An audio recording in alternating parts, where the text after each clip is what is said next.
Hey, everybody. Welcome to this episode that Father's Gone Nuts.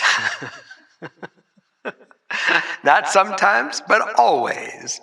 It sounds like you're speaking, through an intercom. I don't know through the what I'm school. speaking for, but this is like my inner voice.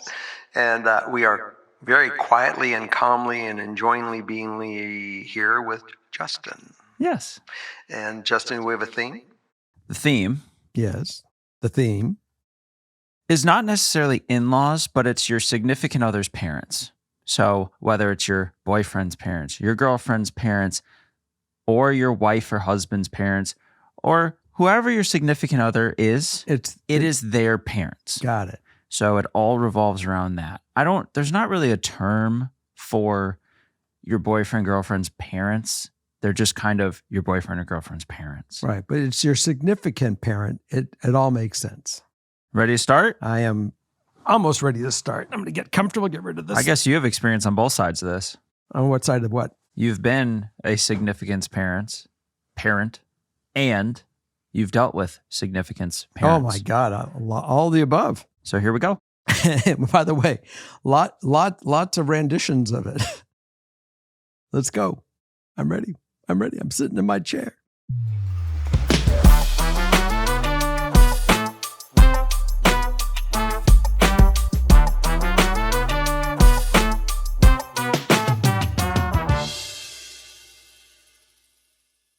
Okay, number one. Uno. I, 33 female, have been with my husband, 30 male, for almost 6 years. I absolutely love my in-laws. I got so lucky with having a wonderful relationship with my mother-in-law. Recently, my mother-in-law has been living on our property until they build a home closer to us. Father-in-law has not been living here but comes down at least once a month. Father-in-law is very bubbly in nature and we get along great. Recently, he confided in me that their marriage of 40 years has been on the fritz. They are super conservative Christians, and he told me things about their sex life that I do not need to know about. I won't be too detailed, but he's clearly not been laid in years, and I think he is frustrated or something. I would be too, but holy shit, I'm not a marriage counselor. I wish I could talk to mother-in-law openly about her lack of desire for that, but there's no way she'll be open to it. They need counseling or something, anything at this point. What do I do here? I don't want to be an asshole and tell him to never talk about his problems again, but why me? I either have to suck it up and take this to my grave or tell my husband? He would be mortified. Sorry, this is a lot. I love the shows and would appreciate a take from Jerry, Justin, and Morgan on this whole thing. I hope I made sense. Thanks, guys. It's interesting. He's come to you and confided, and she's the wife. She's the daughter-in-law, as I'm picturing this. So my answer is the following. It's a lot of weight to carry. I get it. But you can really say to him, you and mom have got to go to a counselor. If he might be looking for you to be the chicken way to go talk to mother-in-law and say, mother-in-law, we understand there's a problem and you need to go to counseling.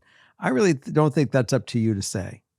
So I would say stay far away from that one and let him know this clearly that you love him and you want him to see him to be happy the rest of his life. And before you guys do anything so drastic, go get counseling. Let me tell you, old people like to have intimacy as well. I'm an old man. I'm near 120 years old. I look great, don't I? But we all want to have the same feeling of being secure and touched and loved and kissed. And it doesn't hurt us to have that thing. I automatically knew there was something weird when he comes in once a month. Right. And he's happy and he's jovial, but that's not a marriage. I mean, a marriage, you think you want to wake up on a Sunday morning with that person in your nest. Yeah. Or every morning or every night as you go to sleep. And I think when you really have that in love connection, that doesn't leave. Because I will tell you this, I remember falling in lust or infatuated at the age of 19 and 20. It's no different than falling infatuated or in love at the age of 68. It's your feelings don't age. Those senses of wanting to be near that person doesn't just get disconnected. Yeah. I know it's an interesting one to deal with. So are you saying ultimately you just kind of keep it to yourself and Keep move it to forward yourself. Yeah. and not engage husband at all? Not necessarily You- for him to go do something, but just so you're not the one saddled with all this. You can certainly share it. Look, your husband's your mate. And I always believe in clarity between two two intimate partners. You're partners. And you share with your partner what's going on in your day. You don't have to hold it in. And if you hold it in, all of a sudden he says, well, you knew about this? How come you didn't share it with me before? So it's okay to share it with them. And you can say, I don't want to embarrass, I don't want you to embarrass Dad. But this is something that's going on with him. And my response to him is going to be, you got to take Mom and you guys got to go to counseling. Right. Because you also don't want a situation where husband is kind of like, whoa, what the F? Why did you go to her with this? You don't want it to cause this whole, because he confided in her for who knows why. Yeah. You don't want to get to the circle of drama. Right. And, ideal outcome here, figure out how to deal with these weird comments and maybe help him get her to open up. Honestly, any advice would be great. Additional info, I'm super open about things of sexual nature, but my husband would be so uncomfortable with this. So it seems it's probably easiest to be on the same page as your husband, but then go back, maybe if it's I don't know if you're interacting over a call or the next time you see him, your father-in-law, maybe just say, hey, if he brings it up even, I think you guys should go do this. But that's as far as your involvement should go, because you're walking on, it's a sketchy territory. With the blessing and the full knowledge of your husband that you're doing this together. Yeah. That's the way I would do it. But husband doesn't need to get involved. No, he's got to still stay remote, but she can let him know, how she did with it. I don't think she should keep it to herself. Yeah. That's the bottom line here. Yeah. And then I guess it's just more, it's good he knows, and not necessarily, your husband doesn't need to know that necessarily that your father-in-law told him this stuff. It's more that your husband is aware that you are aware that there's marriage issues with his parents. I think that's the bigger piece here, because he made the comments about the sex life and things like that, but really the husband, what he needs to be aware of is probably just that there are some marital issues, because then if something happens, it's not, then you don't, like you were saying, you don't end up in the position where, oh, you knew. I think that your conversation with your husband should be open, literally without boundaries with him, because here's your husband, and say, obviously Dad did not feel comfortable coming to you, and we don't want your dad to feel any more discomfort than he feels. And we both have one goal. We want to see them successful in their relationship. Yeah. And that keeps you 100% clean. And it's up to your husband now not to fuck it up. Yeah. There you go. Very good.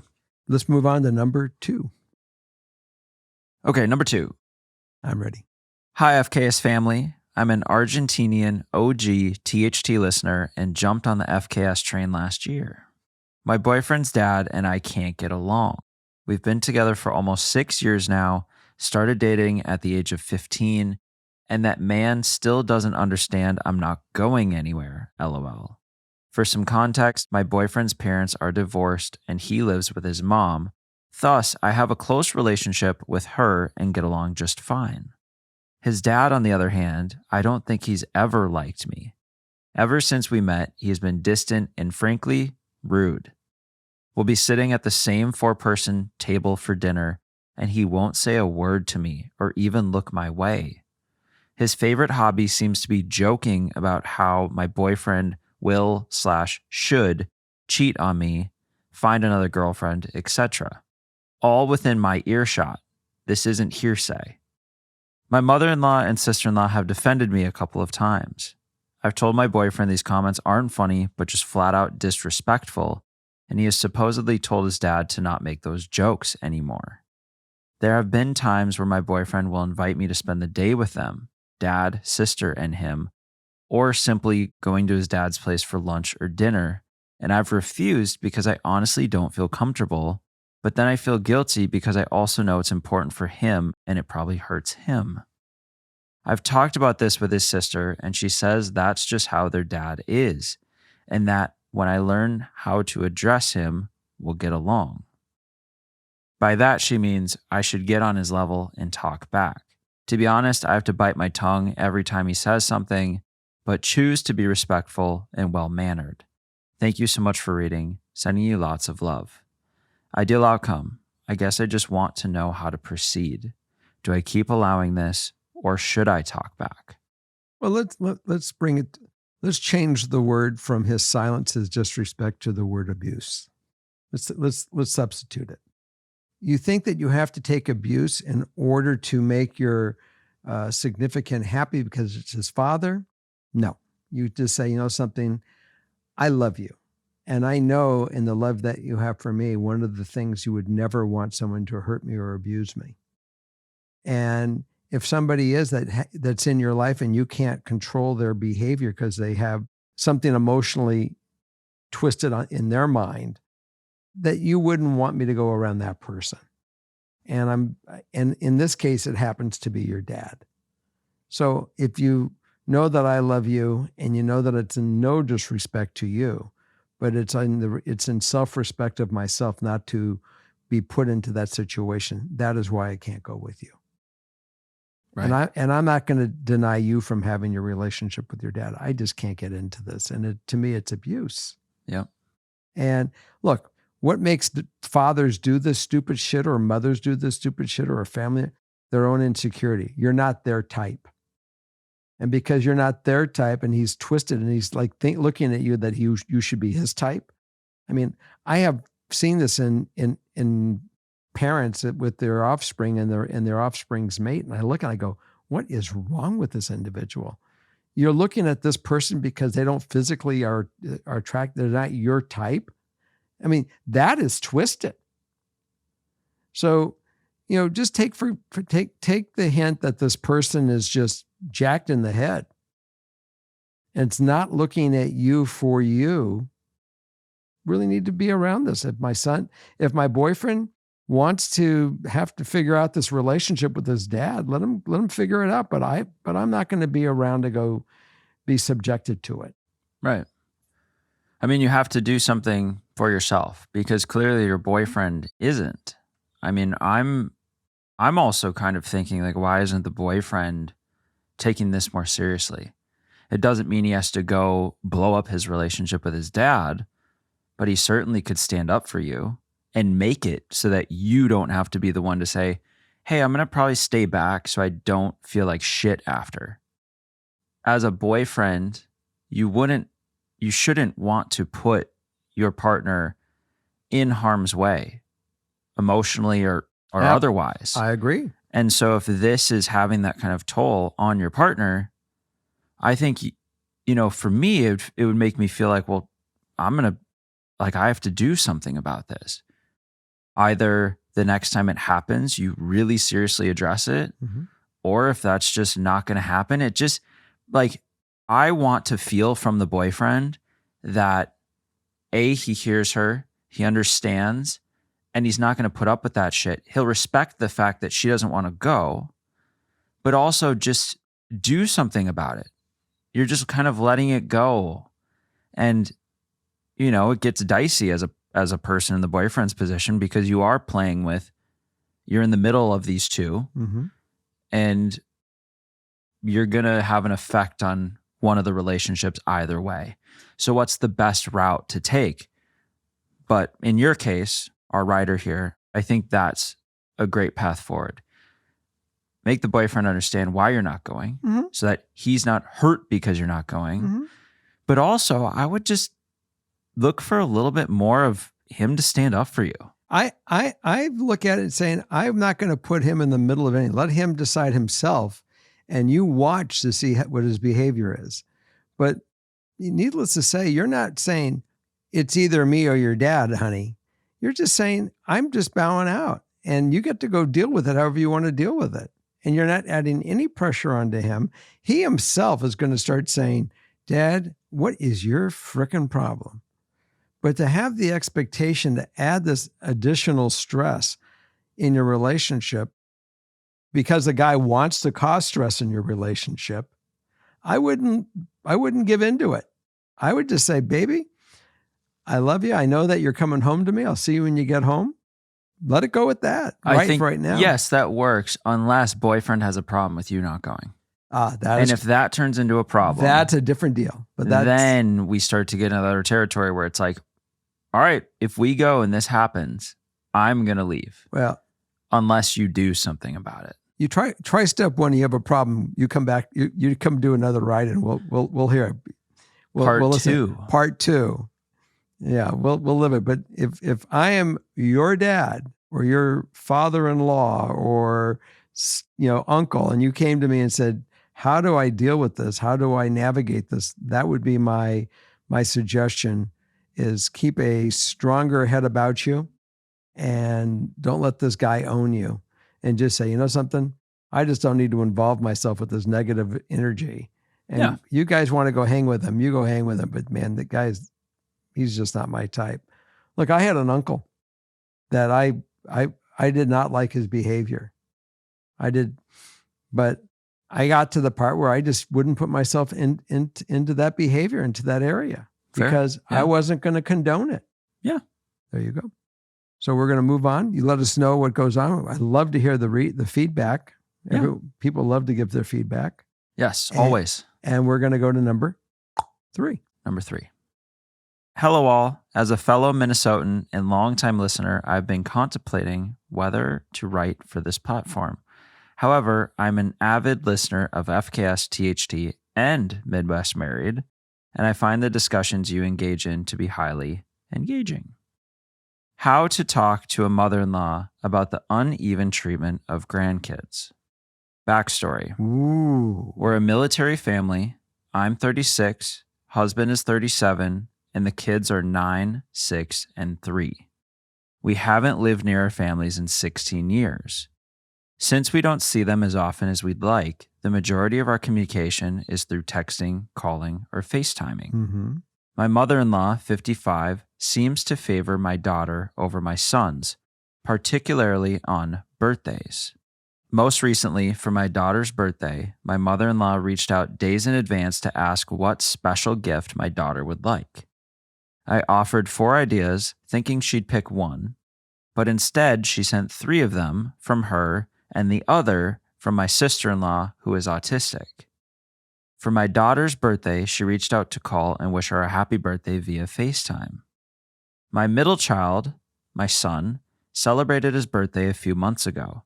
Surprisingly, he didn't receive any birthday wishes from his grandparents or aunt. Earlier that night, I had shared a happy birthday post for him on social media. The next morning, my husband received a call from his dad. His dad had informed him that he had just purchased a gift for him on Amazon and it would arrive within a day or 2. However, my father-in-law didn't initiate any conversation with my son to wish him a belated birthday. We didn't hear from my mother-in-law until we texted them to inform them that the gift had arrived a day or 2 later. We also suggested that they join us for a FaceTime call while my son opened the gift. They agreed to the call and wished him a happy birthday.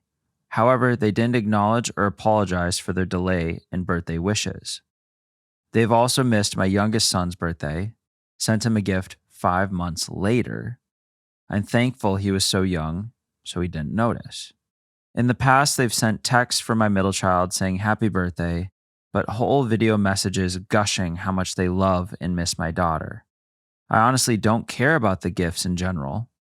If they choose not to send a gift for birthdays, that is fine, but make it the same for all of our kids. Mm-hmm. We don't know how to bring it up without offending my mother-in-law. We've had to walk on eggshells for a very long time in general when it comes to her. The last time we were back in Minnesota to visit, she was offended our family of 5 didn't want to stay in their small 3-bedroom farmhouse with my in-laws and my sister-in-law. to the point where she pushed past us to get to the grandkids and didn't even speak more than a handful of words to my husband and myself for hours once we arrived. I won't be the one talking to her, my husband has to. She has made comments to him in the past like, "Is this you talking?" insinuating I'm the one behind a decision, or when she told him, "I know you have two women in your life to balance," meaning my husband has her and myself to balance. I will add he is amazing and shut that down quickly, saying he only has one, his wife. Honestly, this is only the tip of the iceberg. Do we wait for our youngest birthday to come and see if the pattern continues? I worry if we wait too long, my middle child will really notice his sister gets more gifts, more messages, more calls. And I don't want him to feel that way. I've been there and it hurts to feel less than or forgotten. I see the need to protect your children from the enemy. And, do I think it's fair? No. I mean, I do know that we all, seem to think that our parents have a favorite. And some parents do, for whatever the reason. Yeah. Don't understand it. I mean, I love all my kids. I have connections that are special with each one of them. Some need more attention than others. Some need no attention at all. You can call them once every 3 months and say hello, and they're happy to hear your voice, and then they're back into their life. Yeah. It just depends on that dynamic. But when it comes to a child, you definitely want to be as balanced as you can so that they feel it. So do you want to say it, or is it best for your husband to say it since it's his mother? You have just as much of a right as he does because they're your children. And you can say, it is evident to me that you have a lot of love for child A. And I know that your child B and child C you haven't really connected yet with. But you in order to keep everybody happy, I want you to really make sure that you keep the same. I want you to be able to develop your relationship with B and C as well. And maybe that's really the answer, is helping her develop the relationship with B and C so she loves them equally as much as A. So you might want to try, rather than to call her to the carpet on it, set it up for success by, interweaving them better so she has no option but in her own mind but to get to know them and love them. And if you see a problem at that time and say, something, you're unable to develop the same type of deep feelings for them, and there's obviously some partiality, and I can't let you hurt the other one. So there is no gifts for this. You can certainly call and speak to them, and you can show them love, and you're on like double secret probation. I have an expectation of balance, and you can set that expectation of balance for your love for your kids from their grandparent. Mm-hmm. If I notice it, they're going to notice it. Oh, for sure. And that's the rule that you can bring in. You don't even have to go deal with it through your husband. You can show your husband you're going to have the conversation, and together you can say, do you want to do it or do you want me to do it? That you can do and see what he says. But you guys all have to be united within your nest. Yeah. Yeah, it is interesting because I think the dynamic of how things have been in the past with her makes me feel also, like you said in here, that it should be the husband, but it depends, it changes when it's kids from the both of you. So that whoever does it, fair, right? It could be either. Right, but have a conversation for between sure. the partnership. Who's gonna handle it? Of course. So that's great. And then, I just hope it gets through, because if she doesn't change, you can't force someone to change. It just doesn't work.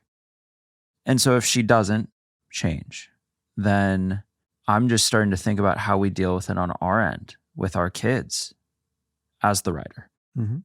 Do you start controlling? Because obviously the packages and things are coming in to you. It's not like they go straight to the kids. So do you start I don't limiting, like if your daughter gets all these gifts and then the others don't really get, I mean, how do you start dealing with that if she doesn't change? You let her know that you're cutting it off, that they will not be accepted. They'll be returned. I guess that's the only way, because kids catch on real quick. When things are unfair, as a kid, I can remember, well, it's like that's built into you from instinct. But Justin, this is why I say that she's got to outfox her. She's got to start saying, we're going to, we want to invite you over. And maybe daughter is not around that day. She's somewhere else. And she's got the boys to hang out with. And she takes some time with the boys. I hope that would work. She's got to bond with the boys. She's got to have time with those guys so they see the charm in the boys, and that she falls just as in love with as those boys as she does with that girl. Yeah. And this is the mom can be that smart. So our OP can be that bright to say she's going to have Fox mother-in-law by letting her build a relationship with those boys. So this is not an issue, because telling somebody who you can love or can't love, that's a tougher call. You set it up for success by outfoxing her. That's what I see. I see the first line of defense is make sure she's spending time with these boys and she's loving them. And maybe daughter is at camp, maybe daughter's somewhere else. She's not around that day. And mom-in-law shows up and says, where's Missy? Missy's at camp today, or she had to go with her girlfriend, but the boys are here and they want to hang out with you. They're so excited. Yeah. Here, the ideal outcome, to have a conversation without her being offended. Mm-hmm. So, I think she will be offended or act like it. Mm-hmm. So it's really having an effective conversation where, she's maybe a little bit offended, but it's got to start now. Don't even have the conversation yet. Outfox her. You could, yeah. I say assist her in building the relationship with the boys to see how special they are. And on her own, she'll fall in love with her grandkids. Okay. That's your first line of defense. Try that. Let's see how it goes. Because she is consciously not buying the gifts for the other parent. And that's why the father came in and said, in that household was probably, you didn't buy the boys a gift? What's wrong with you? And next thing you know is the father said, I'm buying the gifts. Well, then he should be more on it then, too. Yeah. But he should probably be conferring with her, but on his own, he is trying to deal with it. But my answer is, we all see what's going on here. So now you get to be the band leader, and Missy is not available that day that she shows up. She's forced to, take the boys and go on to the amusement park or whatever they're going to go do and spend the day and fall in love with these boys. Even if the boys just say, come on, Grandma, we're going to take a walk and we're going to go show you our favorite fishing hole. Sure. That might be what it is. Yeah. Just, you hope this can evolve before. I think we'll be fine. Before the children start taking notice. You're going to have to outfox her. So rather than having a confrontation where you're forcing her to love somebody, set it up in a way that she doesn't know what the hell you're doing, and outfox her. And then she'll accept her other grandchildren. Okay. Let's go. Anyone else out there, let us know what you think. And as always, add the comments in the YouTube. There you are. And what number are we on now? Let's see if you can guess. 4. Let's go do it. Okay. On to number 4. On number 4. Dear Jerry. That'd be me. Morgan and Justin. That would be you. I love both shows and have been binging FKS lately. I will try to be brief, but it's a long story. I'm a mother of 2 little boys, 19 months and 4 months. They are my world. My oldest looks just like my husband, and my youngest looks just like me. The women in my husband's family do not like me. They are obsessed with my oldest because of who he looks like. They want nothing to do with my youngest. Lately, my mother-in-law has been making comments about how I must have cheated on my husband because my youngest looks nothing like him. He looks like his brother, just with brown hair and gray eyes instead of platinum blonde and blue-eyed. On top of that, they are constantly belittling me as a mom saying, I raised X amount of children. I know what I'm doing better than you do. My husband is constantly telling me that they aren't trying to be malicious, but at this point, the favoritism is very obvious. What would he call it? I don't know. I mean, I'm not trying to pick sides here, but what would he call it if he's not trying to be that they're not trying to be malicious? They always have brand new clothes, shoes, and toys for my toddler and don't even acknowledge my baby. They have always spoiled my toddler, and we thought the same treatment would happen for our baby. I've already been the grandkid my dad's parents didn't like. I have an older sibling and 2 younger, and don't want my baby to go through the same self-worth struggle I go through every day. My husband insists his mom doesn't do anything maliciously towards my baby, and I grew up hearing the same thing from my dad until he saw it with his own eyes at a family Christmas in 2018. All the grandkids and my brother's girlfriend got a Christmas card, but me. My question is, how do I get my husband to see this bullshit now and not when our baby is 22? And how do I go about convincing him to cut them off and stop giving in to all of their demands when they do nothing but tear him down? My toddler is their do-over, as they call him. I'm not really sure what ideal outcome I want. I just want my babies to be loved equally or my husband to walk away, which I know would take a lot. Wow. I'm trying to process what to do. And, it's most important that you have that your lover sides with you. I mean, we're back to the same thing. We're back to partners and communicating and say, we have an issue. And you are obviously you don't want to cause any more stress between yourselves with this because it's stressful enough. But you definitely have to say, baby, you're not seeing it. You're not seeing clear. And I see it and it's triggering me and I need your help. It might, if he continues to be just clueless to it and doesn't want to accept it, then I think you might have to say, we need to go to a counselor because I'm having a problem with your behavior and it's stemming all kinds of stuff. And it's going to bring in resentment within me, which is going to catapult into our relationship, which if we get all this negativity going on because of something so dumb that you and I can deal with, and you're not going to deal with it, then why don't we just call it what it is today? Yeah. Why do we have to go through all that anger and that hatred where we can easily go get some counseling and see if we can fix where we can get on the same path? Because that's really what we're talking about. If we're not on the same path, we have a serious problem. And every light, every trigger in your brain is going off with this behavior only because you lived it. And he is like in clueless land to the whole thing. You got to get him to get a clue. Yeah. Well, and this, it echoes the story number 3. Oh, yep. I saw that. But this takes it even a step further because our writer here still is affected by going through this exact same scenario. And so it's so ultra personal. It's immediately triggering. And also from the jump, the women in my husband's family do not like me.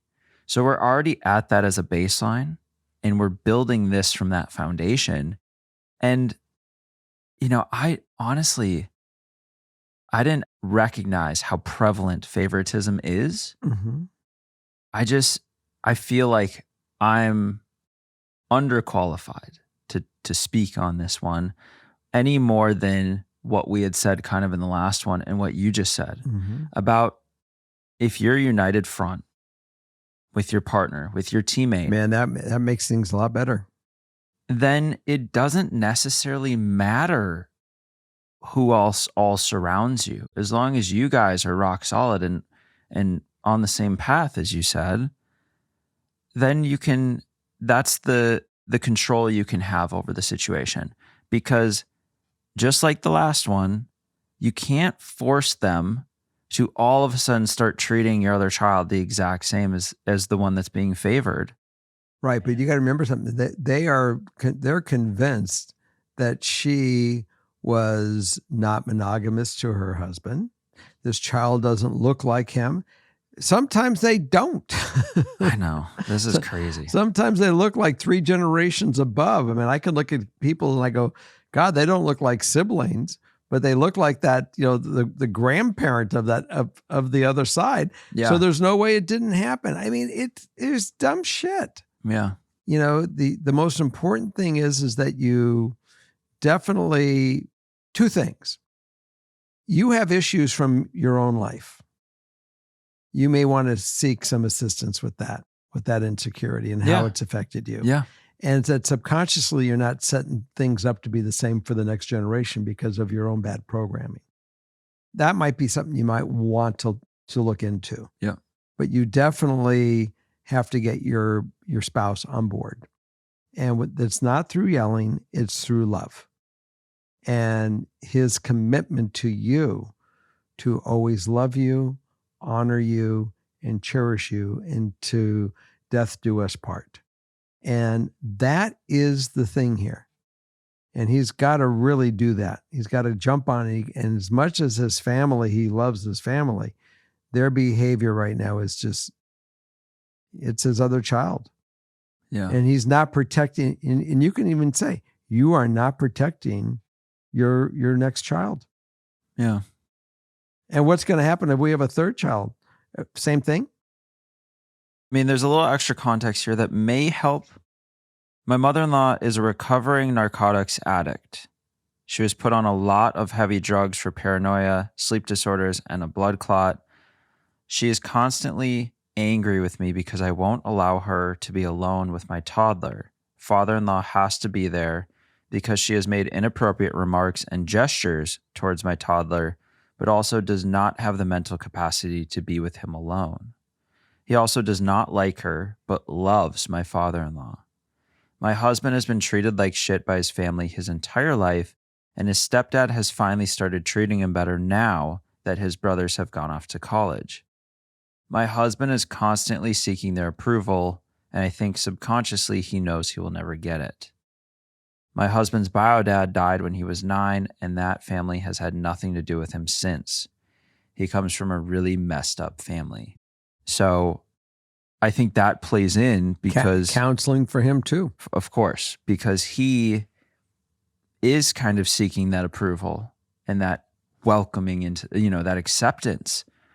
And so he's battling that while trying to maybe do that now that he has kids as well, as a way for them all to connect and come together, while at the same time, maybe that blinds him from seeing the favoritism as much as his wife does. I mean, they both have had relationships with their own families that have not been healthy. So that all being said, you guys have got to both get counseling so we don't continue the dysfunction to your next generation. This is a parent responsibility. Yeah. And I think that you will both benefit in breaking the tie of this dysfunction. Yeah. It's as simple as word, this out of balance wheel. So I would strongly say, go out and seek some assistance. Yeah. And for those of you listening, if you have dealt with any favoritism situations in the past, leave your comments, leave some advice for these write-ins, because we had 2 of them, very similar. Mm-hmm. Just for the last 13 seconds of that story that you gave, it automatically tells me both of these people need to get some counseling in order to break the behavior. Because when they get healed, they won't allow that behavior to continue. Yeah, and it can ultimately also help them deal with this current situation as well. Let's roll on to number 5. Number 5. Okay. Hi, Jerry, Morgan, and Justin. I've been listening to THT since the very beginning, and the same with FKS. Thank you. And these are my very favorite podcasts. And we love you. I'm hoping to get some advice in the work department. I've never been good with working, always struggled due to my mental health. I found out I was pregnant in February, yay, shortly after I left my job where I thought I was unhappy. I now work with my boyfriend's mom, helping out with their family business. I guess where my issue comes in is I feel very out of my league as I have no experience in the work I am doing. I feel like I am constantly not good enough and will screw things up with his family. I have massive amounts of anxiety every single day I have to work, which is affecting how excited I am about my pregnancy as I don't enjoy my days at all. I'm constantly thinking about work, thinking about what if I mess something up or don't do a good enough job. I've always struggled about being in my own head too much and just not being confident in myself with anything that I do. I've shifted to this job from my previous job because I was very unhappy with where I was and thought this was the route I wanted to take. Now I'm having doubts if I made the right decision or not.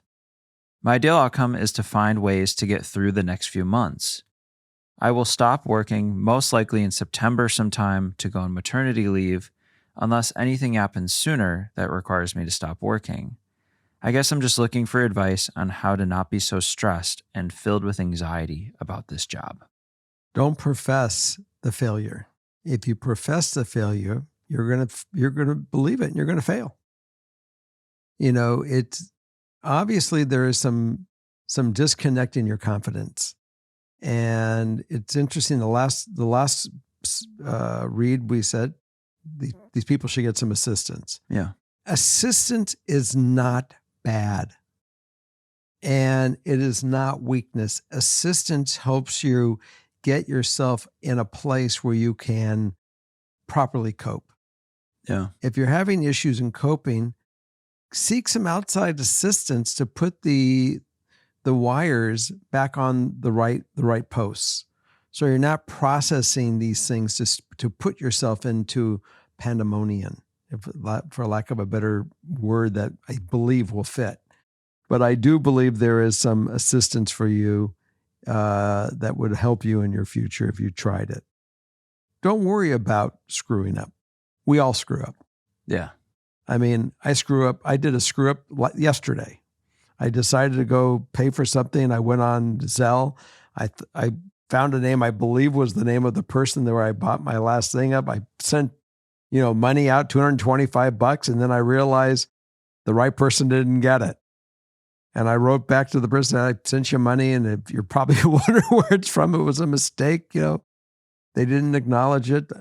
I went to their place of business and I said, I'm the guy that's been sending you this, these emails.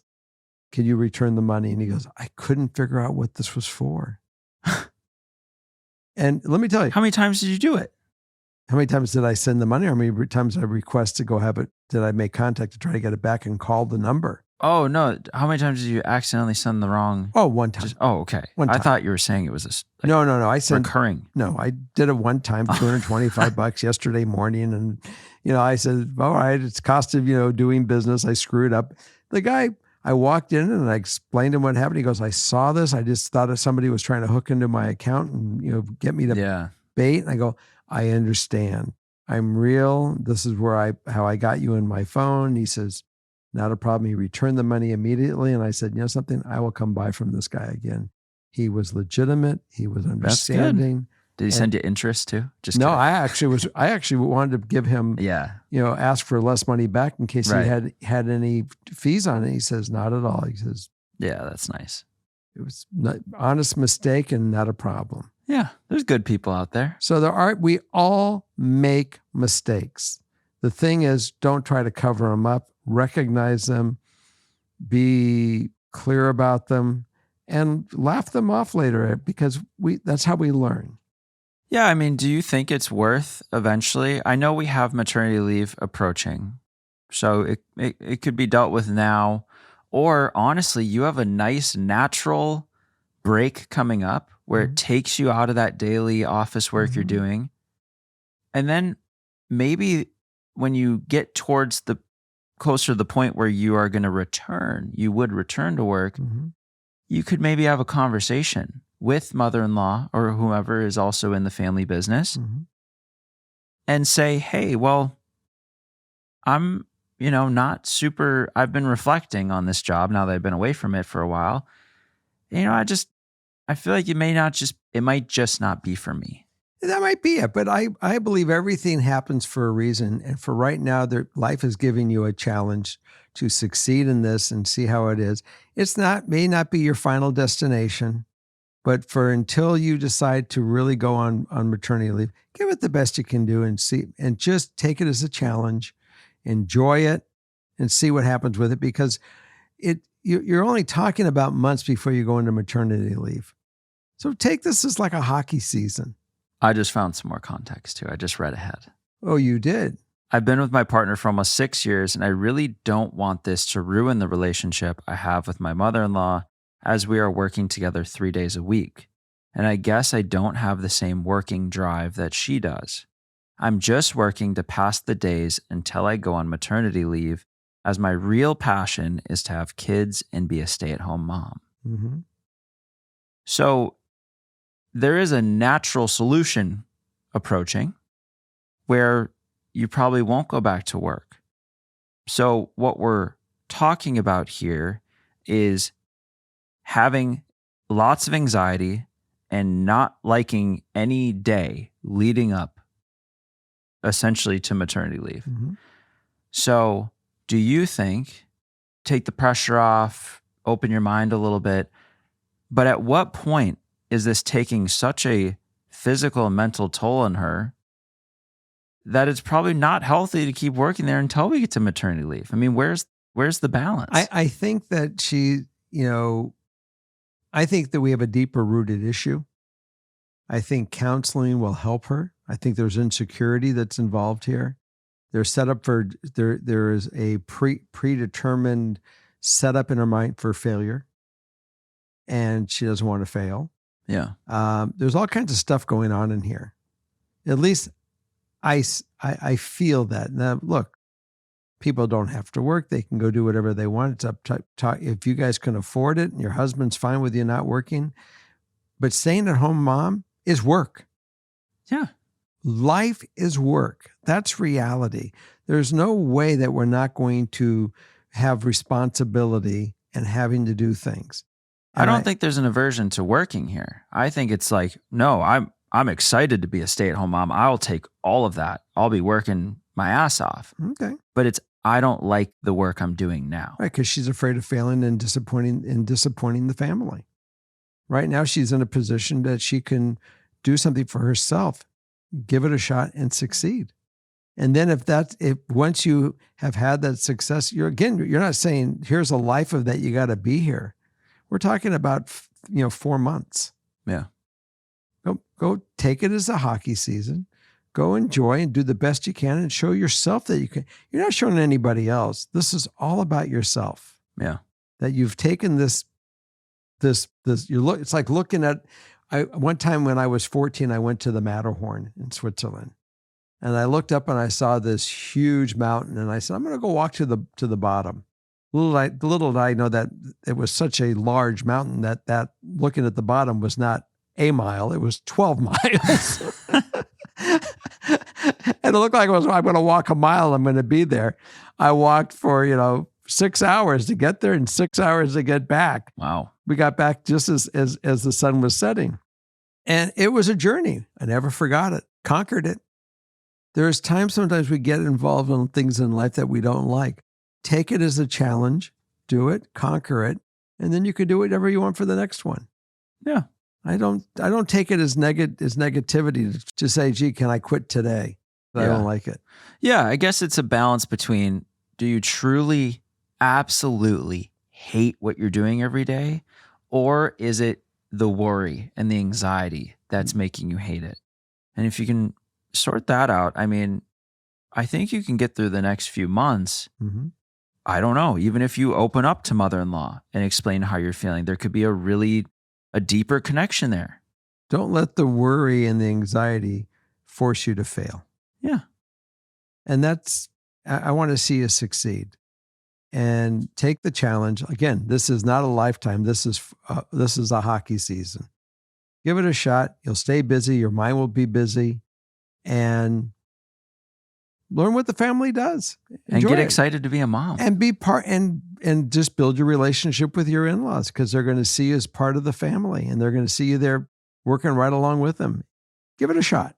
Yeah. And also, if there's something you're worried about screwing up, you can always ask for help. I think a lot of people are afraid to ask for help. Never Whether be it's with afraid. counseling, whether it's just even simply asking your mother-in-law, hey, could you remind me how to do this?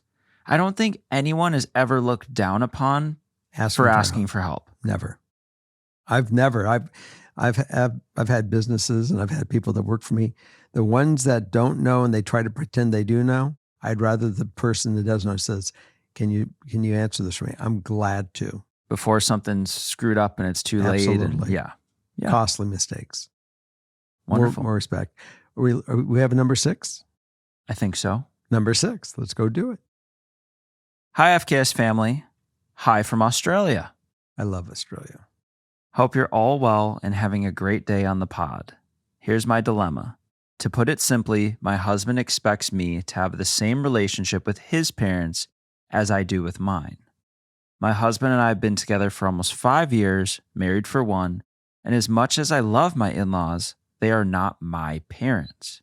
We have a great relationship, and after hearing so many in-law horror stories on Too Hot Takes, I know how lucky I am with mine, and I do not take them for granted.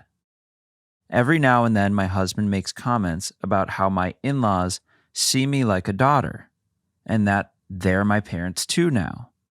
I've never called them Mom and Dad, only ever referred to them by their names, and they've never asked me to. My husband also does not call my parents Mom and Dad.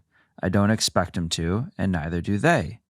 He's made comments in the past that he wants me to be closer to his parents, and I've made the effort to do so, but I also don't see any issues with the relationship I have with them. It's no different to the relationship he has with my parents, and I feel like it's almost unfair of him to expect it to be. My mom and I are very close, and she calls me almost every day to chat.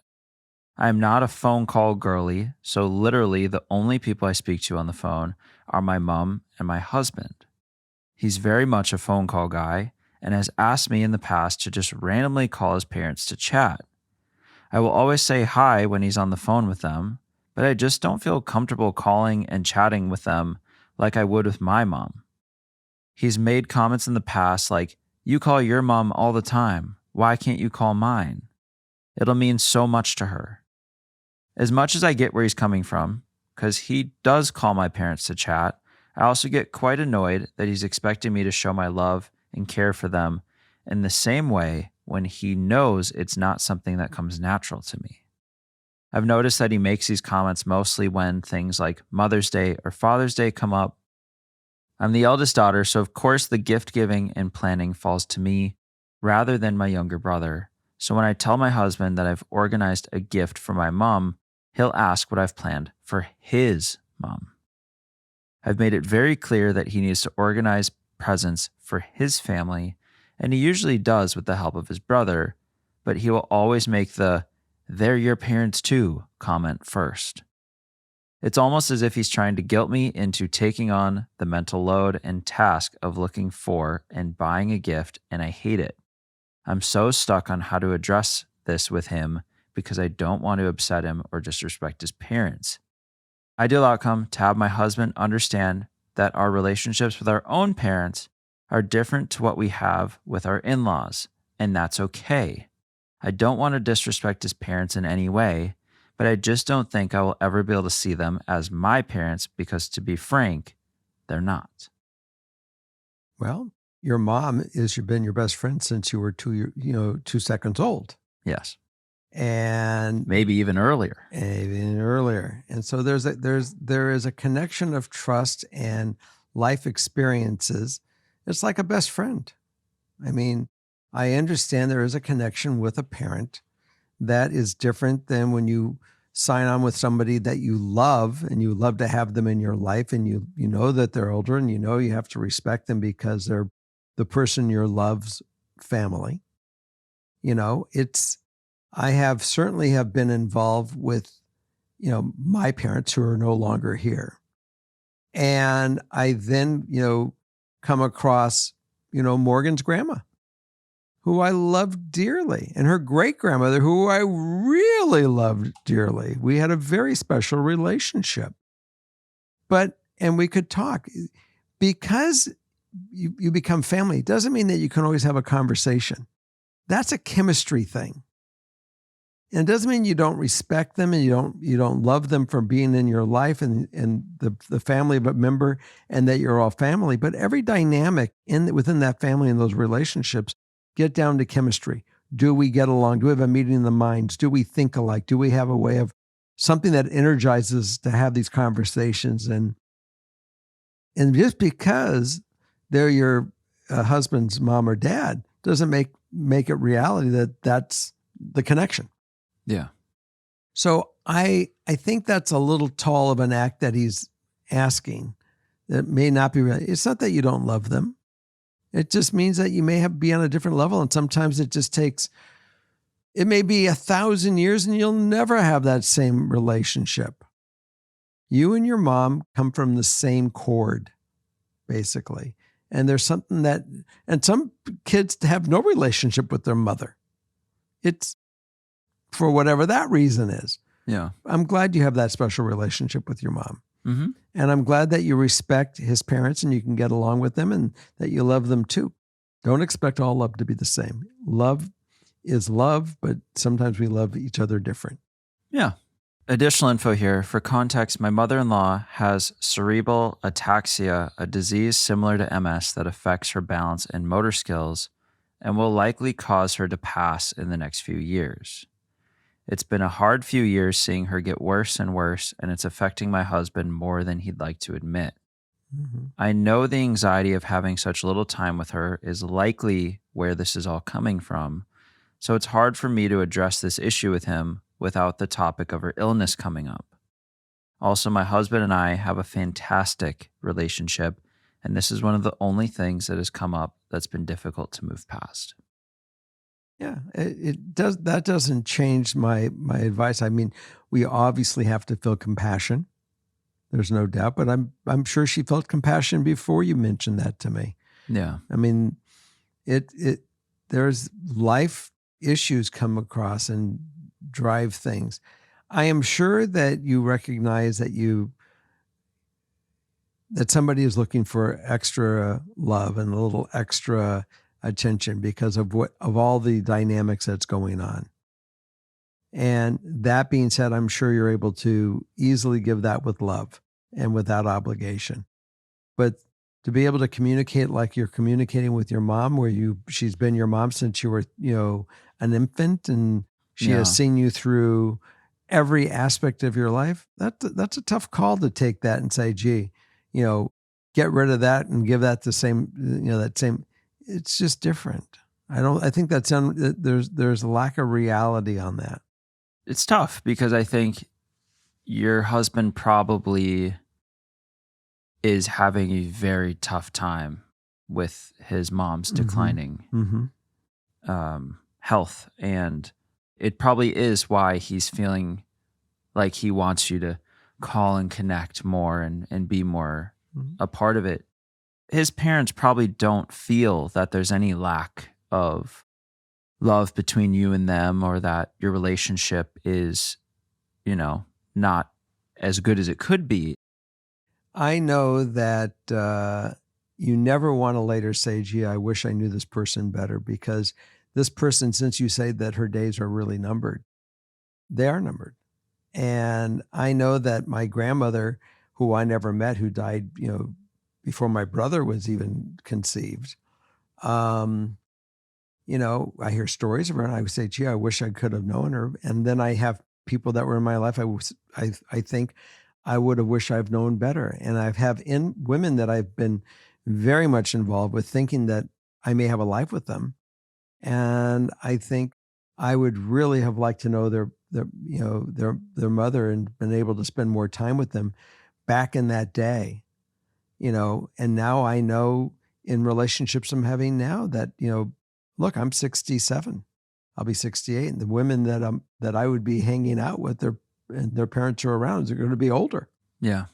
And they're not in the spring of their life, but you definitely want to give them all the love that you can and never think to yourself, I didn't do the best I could to get to know them and know them better. And that's what really needs to be your guiding light today, is not so much talk to her just so to have the same conversation as you do with your mom, but as an independent love for that person to say, I really want to make sure I'm able to know them the best I could have known them while they were here, because you can't go back. When they're gone, they're gone. Yeah. So take advantage of this moment and get to know her the best you can know her, and share all the stories you can share and the thoughts you can share today, because she won't be around to share them later. Yeah. Well, I think it's maybe a balance between, because there should be some type of conversation. We need a realignment with your husband in some form, that you probably won't have the same relationship you have with your parents with his parents.